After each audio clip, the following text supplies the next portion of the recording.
First up, one of the biggest issues swirling around this year's presidential campaign is women, specifically Donald Trump's relationship with them, past and present. A front-page Sunday New York Times piece was damning, but was it fair? It was an eye-popping report. The New York Times interviewed some 50 women from Donald Trump's past and came up with a crocodile bag full of claims. The New York Times targeting Donald Trump in what he calls a hit piece. In that piece, women said Trump was dismissive, called me hun, kissed me on the lips, and said to one overweight woman, "You like your candy." The extensive report quoted former model Roanne Brewer as saying he once forced her to put on a bikini, then brought her out to a pool to show her off. But Brewer is now saying that's not what happened. It was completely misleading. Brewer says she was not at all offended by the bikini episode and that the Times assured her the story would be fair. And it absolutely was not. The Times piece says Trump behaved crudely and that his public treatment of some women was degrading, impersonal, performed. That's something Fox News superstar Megyn Kelly knows a little about. You know, you could see there was blood coming out of her eyes. Blood coming out of her wherever. This week, Kelly and Trump appear to have signed a peace treaty following Trump's 9-month tirade against Kelly after this debate question last fall. You've called women you don't like fat pigs, dogs, slobs, and disgusting animals. While Kelly wasn't too tough in her interview this week, she did hold him accountable to some of the stuff he said about her. Bimbo? Well, there was a retweet. Yeah, did I say that? Many times. Ooh, okay. Excuse me.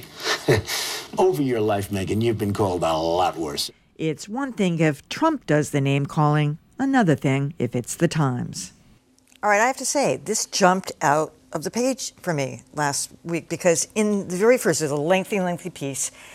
The characterization of humiliating, degrading, those are all the writers saying that. And I thought it was one thing if the women said it, but it was characterized that way. And it felt to me, I mean, a little ding went off in my head that said hit job, I have to be honest.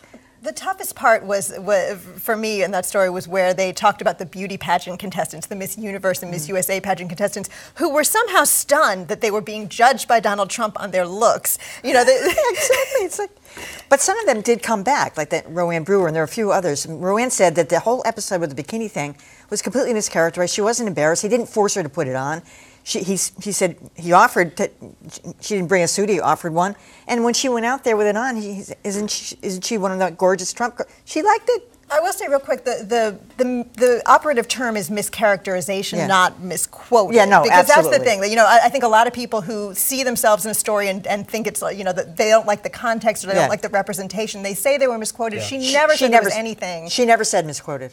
She said it, but it wasn't. She didn't identify anything that she was. Yeah. You know, I think that some of the characterizations about things being demeaning or offensive or degrading, I think some of it came from the women who were quoted in the piece, and some of it was the reporters. There were also some positive characterizations of him, you know, hiring a woman to run his construction business in 1980s New York at a time when this was seen as a shocking move. And then firing her. Yeah, but the she fact got that overweight. Well, there was that, but it was leavened, and I thought actually maybe less effective as a story because it was. The grossest thing, we haven't even talked about the grossest revelation of the piece, which was him apparently, as his daughter Ivanka helped host a Miss Teen USA pageant, saying to someone who was sitting next to him, and she was up on stage, "She's hot, right? Isn't she hot? My daughter's hot," which is really, really skeevy. Also really skeevy, the Megyn Kelly interview with Trump, the way she sort of smiled and chuckled when he apologized for calling her a bimbo. I felt like I was watching someone who'd been neutered by her network and told to proceed I thought it with was funny. I would have laughed too. I don't know. I mean, I thought the Times story, let's put the Times story in a broader context, because it came right after the Washington Post revealed that Trump in the past has pretended to be his own spokesman defending Trump's relationship with women. I mean, it was just a bizarre and weird and funny and yet disturbing story. And you look at the Megyn Kelly interview, it might have been a little bit soft, but it certainly reminded us of all the stuff that Trump has said about women over the years. So when you look at all of that, if the Times story was a little bit flawed, I don't think it was all that flawed.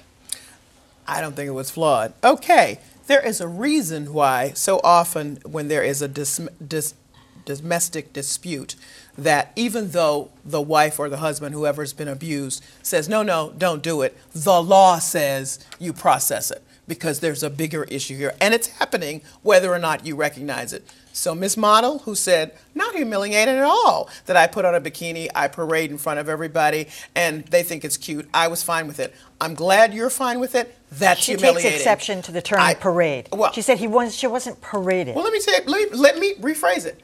And he walked her out to the pool, where however you say it, it's humiliating and it's demeaning to a professional woman. It is. Not now, for whether her. or not she recognizes it and calls foul is one thing. Well, that's I you. disagree. And she said exactly what she said. She's a model. She was She's not used to that. misquoted.